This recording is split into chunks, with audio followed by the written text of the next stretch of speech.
Why your sales dry up when you get busy. Every time you get busy delivering for a client, something quietly breaks in your business and you won't feel it for another 2 or 3 months. That delay is exactly why so many business owners think their sales are inconsistent when what's actually happening is completely predictable. If you appreciate me making this type of content, let me know by gently tapping that like button and consider subscribing and sharing this with someone who needs to hear it. Let's get into it. Here's the equation that explains everything you're about to hear. Your sales velocity comes down to how many opportunities you have, how big they are, how often you win them, and how fast they move. When you get busy, one of those numbers doesn't shrink a little, it goes to zero. A number multiplied by zero is always zero, no matter how good the other three numbers are. Who am I? Quick word on who's talking to you about this. My name's Jim Miller. For 6 years, I helped lead the growth of EAR Specialty Composites from $10 million to $43 million in revenue, running a territory that covered 11 Western states, Western Canada, and Mexico. Growth that led to a Fortune 100 acquisition at $123 million. I was responsible for both marketing and sales there, and I saw this exact busy versus pipeline pattern up close. We'll get into exactly what I changed later in this video. Because I've lived this pattern from the inside, I now help business owners doing $10,000 to $50,000 a month build a sales engine that doesn't collapse every time work picks up. What's the mechanism? So here's what's actually happening. You land a big project. Congratulations, that's real money. But the moment delivery starts, your attention goes there completely, and it should. You've got a client to take care of. The problem is prospecting doesn't pause with you. It just stops. No new conversations start, no follow ups happen. Your pipeline doesn't shrink today. It empties out over the next 60 to 90 days, quietly, while your head's down, doing the work you just got paid for. Then the project ends. You look up, and it feels like the phone stopped ringing out of nowhere. It didn't happen out of nowhere, it happened exactly on schedule. There's another cost hiding in this same pattern. One of the biggest drains on your time and stress is spending it on the phone with people who aren't actually ready to buy yet. That's time you could be spending delivering proposals, having lunch with a prospect who's actually ready, or honestly, just about anything else. It adds real weight to a stress load that's already high. This is exactly why tracking your win rate and your sales cycle time matters so much. Once you're watching those numbers, you start to notice the pattern, the hesitation, the pushback, the deferral. That tells you a prospect just isn't ready yet. They're not saying no, they need more time, more proof, more information. And a lot of that can be provided automatically through your marketing's nurture campaigns. This is a great use for an AI trained assistant.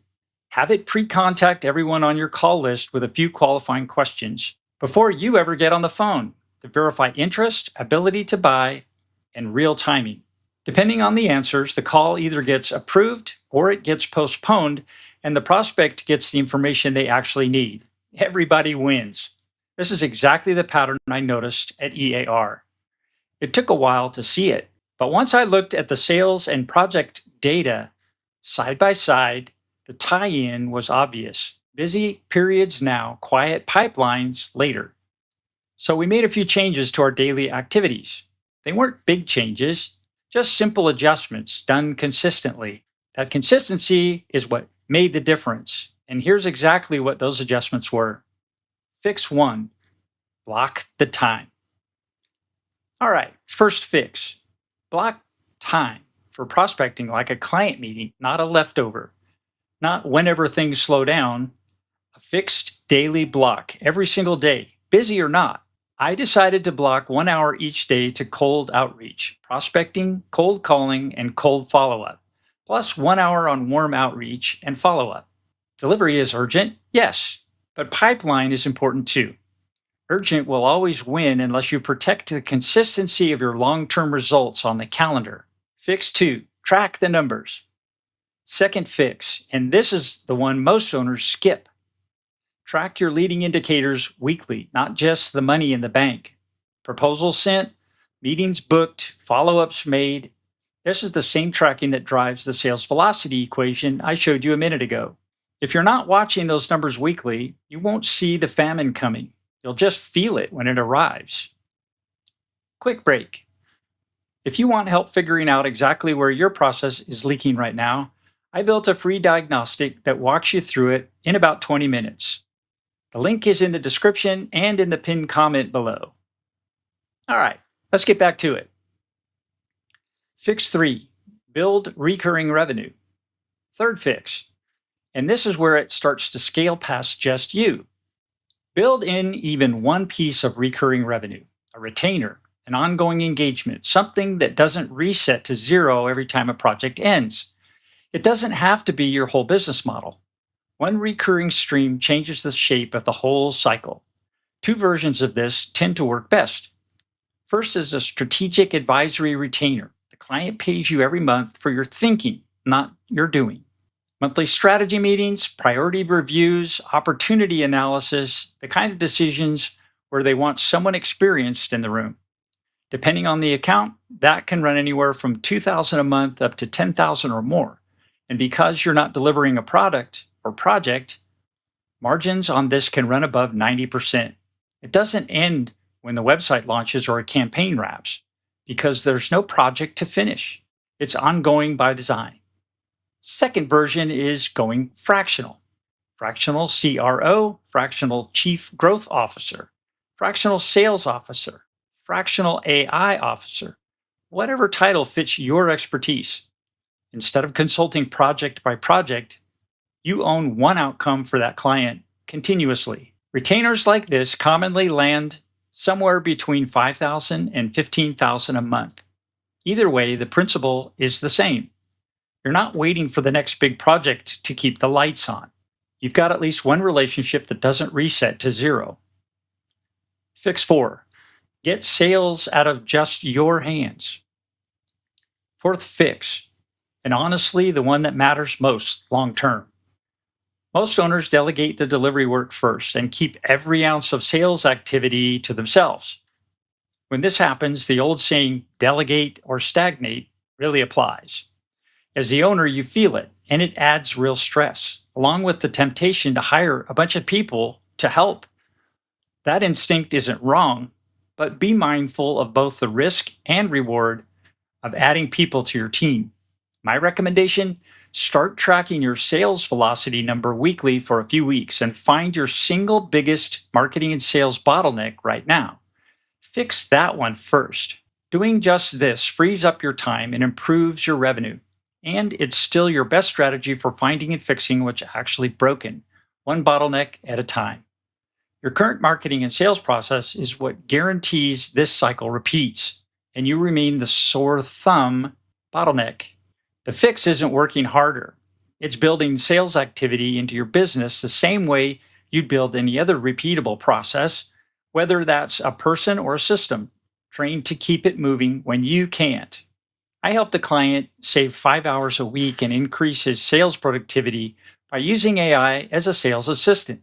It managed his calendar, summarized meeting notes, built task lists, and handled a lot of them directly, scheduling in person follow ups, confirming and pre qualifying scheduled sales calls, and sending real time reminders throughout the day. So he stayed focused and in flow instead of burning energy jumping between tasks. Ideally, you want to first build a repeatable, predictable process, then hire AI trained people to help you run it. Once you understand your marketing and sales process from consistently tracking your sales velocity number every week, and you've fixed your main process bottlenecks, you'll no longer see yourself as the sore thumb bottleneck and will now have the confidence to bring someone like that on. Tracking that number teaches you firsthand how accurate your ideal client profile really is.